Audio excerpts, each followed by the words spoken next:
కర్కాటక రాశి వారికి ప్రారంభకాల సమయంలోనే అష్టమ చతుర్గ్రహ సంచార స్థితి, మధ్యమంలో పంచమ సంచార స్థితి దోషాన్ని ఎలా తొలగించుకొని ఐశ్వర్యాన్ని ఆనందాన్ని పొందుతూ ఉన్నతమైనటువంటి జీవన ప్రయాణ గమనాలలో తిరుగులేనటువంటి జీవితాన్ని ఎలా పొందాలో ఈ వీడియోలో సవివరంగా సంపూర్ణంగా తెలుసుకుందాం.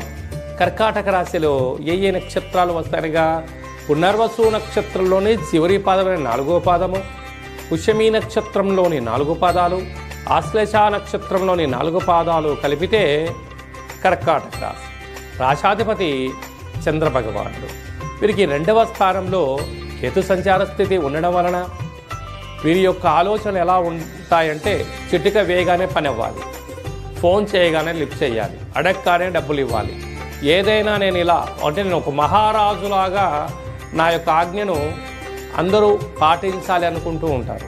కానీ కాలము ఒక్కసారి అనుకూలంగా లేనప్పుడు సామాన్య మానవునిలాగా ఆలోచించగలిగినట్లయితే ఇలాంటి భేదాభిప్రాయాలు అసమానతలు ఉండవు అని చెప్పి కూడా గమనించాలి.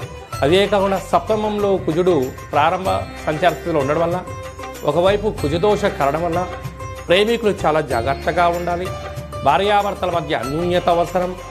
దూరావాయు జల ప్రయాణాలలో ఎలాంటి సంభాషణలు కానీ వివాదాలకు తావివ్వకపోవడం ఉత్తమోత్తంగా. 17వ తారీఖున ప్రయాణం పెట్టుకోకపోవడమే ఉత్తమోత్తంగా కూడా భావించగలగాలి.